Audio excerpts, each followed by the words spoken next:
Good morning. It's Lisa with Lisahealyourself, and today we're going to talk about the beginnings of brain retraining because a lot of people don't really understand how to do brain retraining, and they think, well, I have pain or I have X symptom and I tried retraining my mind and it's still here. I can't do brain retraining. Brain retraining won't work for me.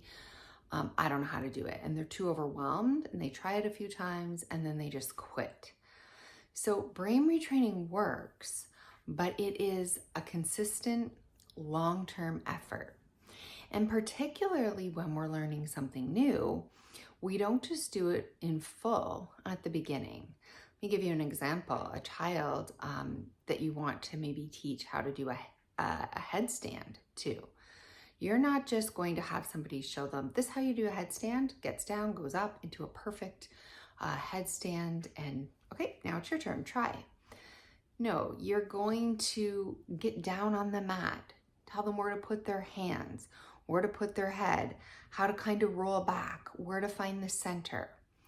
Okay, and they may just practice that for a while, then moving their knees up towards their elbows, pushing up just a little. So we're never having the child go straight up into the handstand right away. They need to build to it. So it's a step progression, much like brain training is. It's a step progression. So don't get frustrated if you don't understand brain retraining or retraining is not working for you. It's a step progression and it takes a while.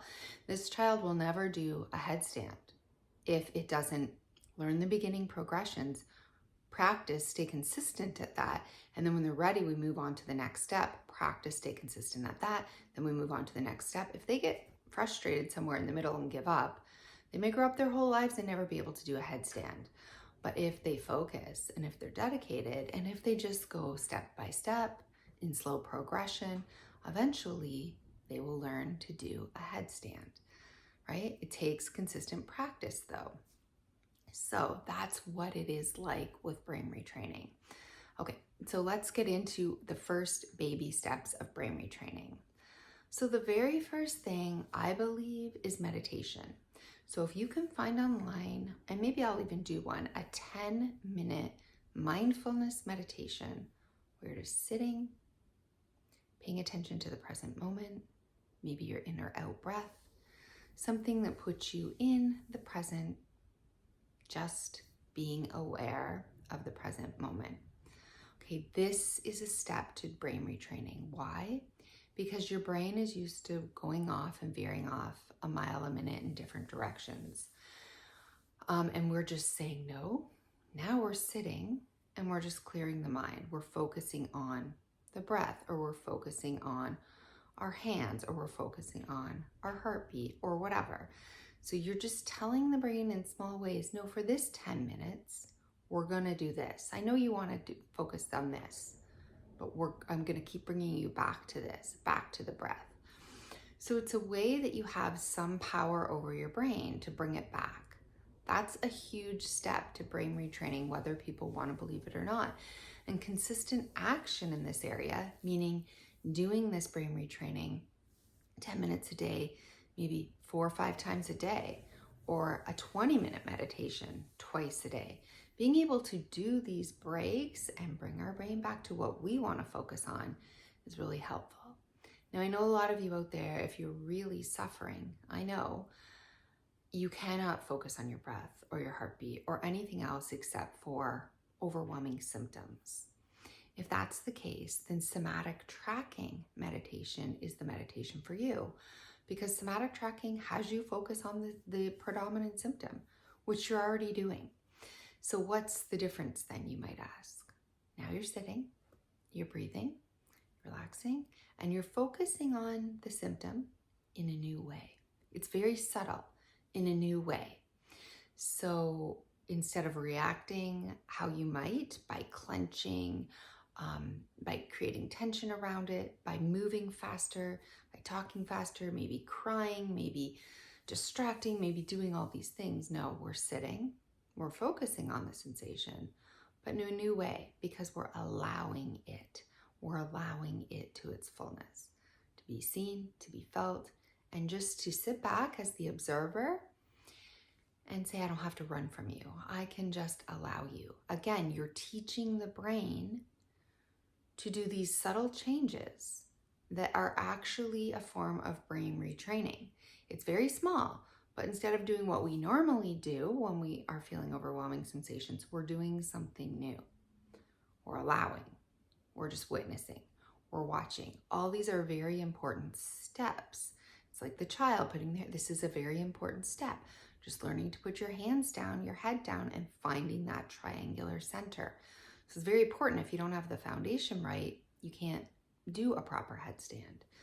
So again, these are the foundations of brain retraining. So 10-minute mindfulness meditations, 20-minute mindfulness meditations, an hour mindfulness meditations. You won't do that at first, but this is a way where we tell the brain what we want it to do.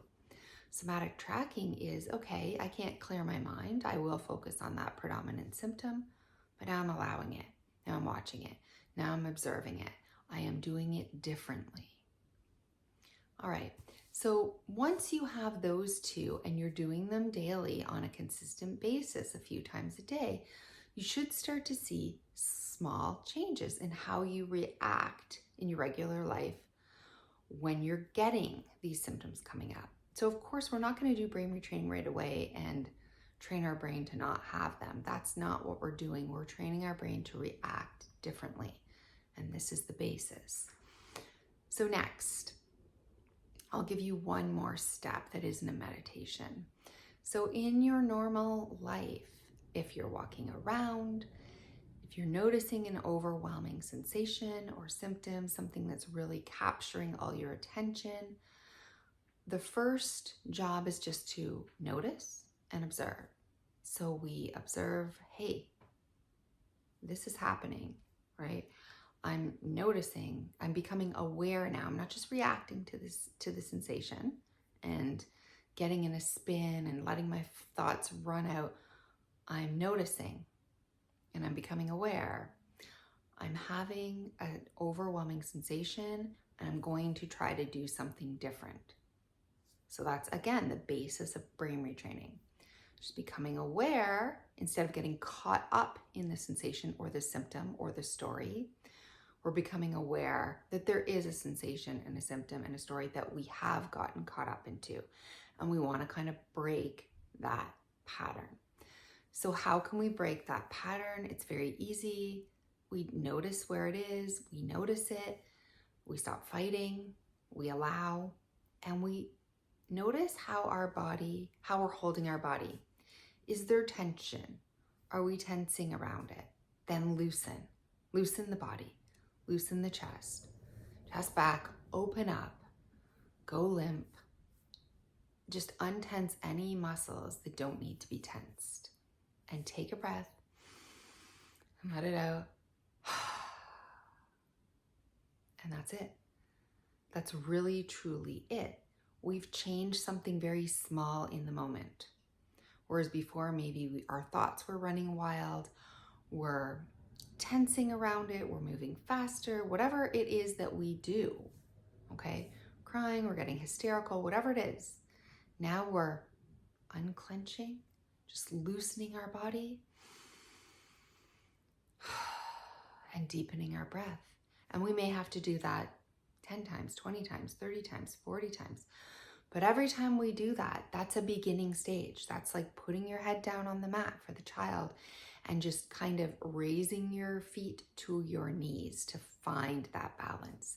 Okay, it's not changing anything. The symptoms don't change, the sensations don't change, but the way we react to them is starting to change because now we're untensing, we're relaxing, we're allowing, and we're breathing deeper.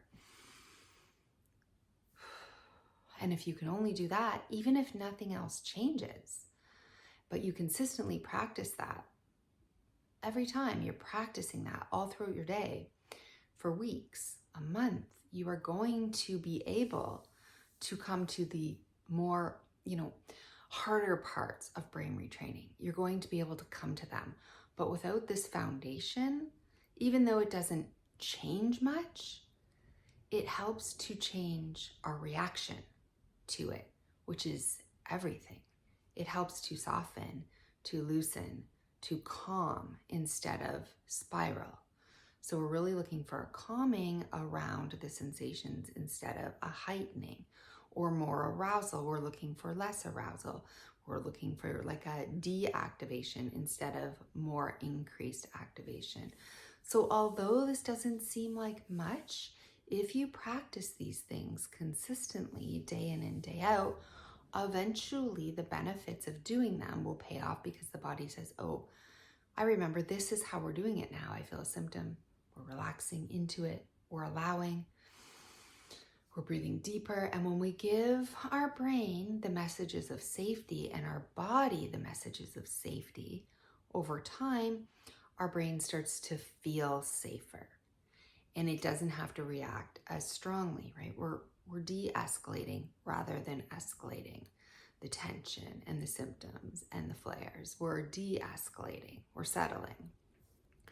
So again, these are very subtle things. These are baby steps in brain retraining, but they're necessary and they're things that you have to practice consistently so that you're ready for more the heavy lifting of brain retraining. That if I told you to do straight away, or if anyone told you to do straight away, just like that child with the headstand, it would fail, it would get frustrated, and it would not be able to complete doing it because it's practice over time, consistent, and it's step-by-step progression. So I hope this video has been helpful. Practice these all throughout the day. Every time you have sensations or symptoms or patterns or thoughts or behaviors that you are trying to change, that you want to go away, meditate, somatic tracking, untensing the body and taking deep breaths, taking longer breaths, taking opening breaths, relaxing into instead of tensing against. I hope it's been helpful, and I will see you in the next video.